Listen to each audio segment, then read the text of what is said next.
एक बड़ी खबर आ रही है और वो बड़ी खबर हम आपको बता दें। कांग्रेस अध्यक्ष मल्लिकार्जुन खड़गे का विवादित बयान, प्रधानमंत्री मोदी पर खड़गे ने विवादित बयान दिया है। खड़गे ने पीएम मोदी को जहरीला सांप कहा है। बीजेपी नेता अमित मालवीय ने ट्वीट किया खड़गे का बयान कांग्रेस की हताशा, ये बीजेपी का आरोप। और आज मल्लिकार्जुन खड़गे जब कन्नड़ में अपना भाषण दे रहे थे उस समय प्रधानमंत्री नरेंद्र मोदी को उन्होंने जहरीला सांप कहा। क्या कुछ कहा वो सुन लेते हैं। मत ನೀವೇನಾದರೂ ತಪ್ಪು ತಿಳ್ಕೊಂಡ್ರಿ, ಮೋದಿ ಅಂದ್ರೆ ಈ ವಿಷದ ಹಾವಿದ್ದಂಗೆ. ನೀವಂದ್ರೆ ಇದು ವಿಷ ಅದ ಇಲ್ಲ ನೋಡೋಣ, ಸ್ವಲ್ಪ ನೆಕ್ ನೋಡೋಣ ಅಂತ ನೆಕ್ಕಕ್ಕೆ ಹೋಗಿರಿ, ನೆಕ್ಕರು ಸತ್ತ. ಇಲ್ಲ ಇದು ವಿಷ ಅದಾನೋ ಎಲ್ಲೋ ಮೋದಿ ಕೊಟ್ಟಣ, ಒಳ್ಳೆ ಮನುಷ್ಯನ ಪ್ರಧಾನಮಂತ್ರಿ, ನಾವು ಸ್ವಲ್ಪ ನೋಡೋಣ ನೆಕ್ ನೋಡೋಣ ಅಂತ ಹೇಳಿ ಆ ವಿಷವನ್ನ ನೆಕ್ ನೋಡಿದ್ರೆ ನೀವು ಮಲಗೇ ಬಿಡ್ತೀರಲ್ಲೇ. ಹಂಗೆ ಮತ್ ನೀವೇನಾದ್ರೂ ತಪ್ಪು ತಿಳ್ಕೊಂಡ್ರಿ, ಮೋದಿ ಅಂದ್ರೆ ಈ ವಿಷದ ಹಾವಿದ್ದಂಗೆ. ನೀವಂದ್ರೆ ಇದು ವಿಷ ಅದ ಇಲ್ಲ ನೋಡೋಣ, ಸ್ವಲ್ಪ ನೆಕ್ ನೋಡೋಣ ಅಂತ ನೆಕ್ಕಕ್ಕೆ ಹೋಗಿರಿ, ನೆಕ್ಕರು ಸತ್ತ. तो इसी बड़ी खबर पर जी न्यूज के दो रिपोर्टर्स हमारे साथ जुड़ रहे हैं, रवि त्रिपाठी और जयपाल शर्मा। रवि, आपका पहले रुख करूंगी। कांग्रेस में इतने आत्मघाती बम दस्ते तैयार हो जाते हैं और हर चुनाव से पहले इस तरीके का कोई बयान दे देते हैं जिसका सीधा सीधा फायदा जो है वो बीजेपी को होता है। बिल्कुल बिल्कुल सही कहा आपने। और इसके लंबी फहरिस्त है, हालांकि इसमें कोई नहीं बचा हुआ है। सोनिया गांधी, राहुल गांधी, मणिशंकर अय्यर, दिग्विजय सिंह और अब मल्लिकार्जुन खड़गे, ऐसे लंबी फहरिस्त है जिन्होंने हर बार गलती की है और हर बार उस गलती का खामियाजा भुगतना पड़ा है। आप जानते हैं कि इस गलती से आपको खामियाजा होता है। और मुझे जो जानकारी थी और जो कांग्रेस के नेताओं से बातचीत हो रही थी, हालांकि एक स्ट्रेटजी बनाई गई थी कि कर्नाटक के चुनाव में मोदी को अटैक नहीं करना है, केंद्र सरकार की बात ही नहीं करनी है, सिर्फ कर्नाटक पर चर्चा करना है, कमीशन के मुद्दे पर चर्चा करना है। लेकिन जब अध्यक्ष ही कहते हैं ना, जब अध्यक्ष ही गलती कर रहे हैं तो बाकी लोग क्या करेगा, तो इस लाइन से क्या नुकसान होगा ये तो बात की बात है। लेकिन अभी तक का जो ट्रेंड रहा है, आप देखती हैं शोभना, लगातार जब सोनिया गांधी ने 2007 के विधानसभा चुनाव में मोदी को मौत का सौदागर कहा था, उसका क्या खामियाजा भुगतना पड़ा था। चाय वाला जब मणिशंकर अय्यर ने 2014 में कहा, नीच कहा, उसका क्या खामियाजा भुगतना पड़ा।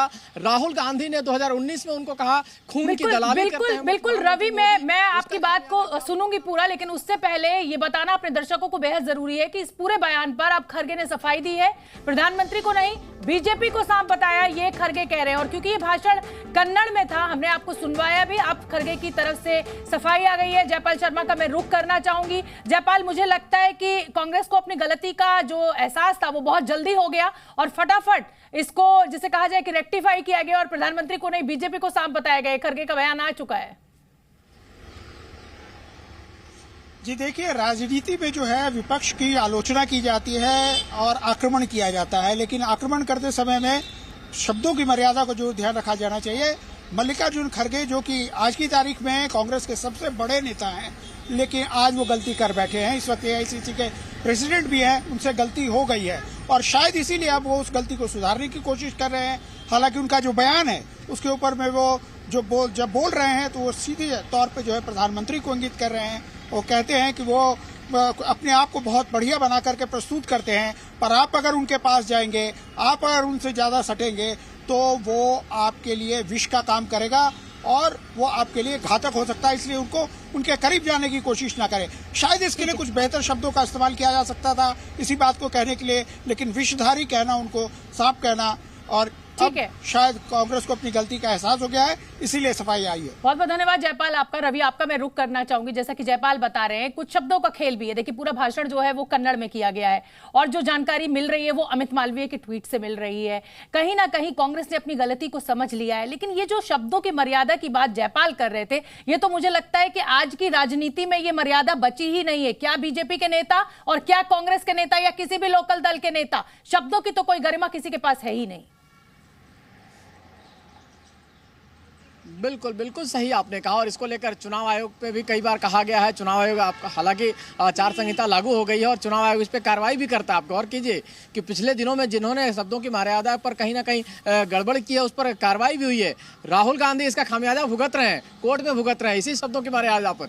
कोर्ट ने जो जस्टिस ने वहाँ बोला था वो यही बोला था कि आप लोग पब्लिक के लिए एक नैतिक रोल होते हैं, एक रोल मॉडल होते हैं और आप लोगों से इस तरह के बयान की उम्मीद नहीं की जा सकती है। इसी वजह से 2 साल की सजा उनको दी गई। तो कहीं ना कहीं चाहे सुप्रीम कोर्ट हो, लोअर कोर्ट हो, चुनाव आयोग इस तरह की कोशिश करते हैं लेकिन राजनेता मानते नहीं है। और राजनेता मैंने कहा ना कि कोई लिस्ट में कोई पीछे नहीं है इसमें, चाहे वो बीजेपी के नेता हो चाहे कांग्रेस के नेता हो। और कांग्रेस के नेताओं की तो लिस्ट मैंने आपको गिनाई कि क्या सोनिया गांधी, क्या राहुल गांधी, क्या दिग्विजय सिंह, क्या मल्लिकार्जुन खड़गे, क्या मणिशंकर और तमाम नेता। और इसी तरह बीजेपी में भी ऐसा नहीं, बीजेपी में नेता कम है जो इस तरह की बयानबाजी करते हैं। लेकिन चूंकि कहा जाता है ना कि कोई दवाई किसी को सूट करती है, कोई किसी को सूट नहीं करती है। ये बड़ी बात आप कह रहे हैं। कांग्रेस जब भी ऐसा बयान देती है तो उसका सीधा फायदा वोट के रूप में मोदी सरकार यानी बीजेपी को हो जाता है। लेकिन बीजेपी जब भी कोई ऐसा बयान देती है कांग्रेस उसका उस तरह से फायदा नहीं उठा पाती है, वोटर तक नहीं पहुंचा पाती है। चलिए अब आपको दिखा देते हैं प्रधानमंत्री नरेंद्र मोदी को लेकर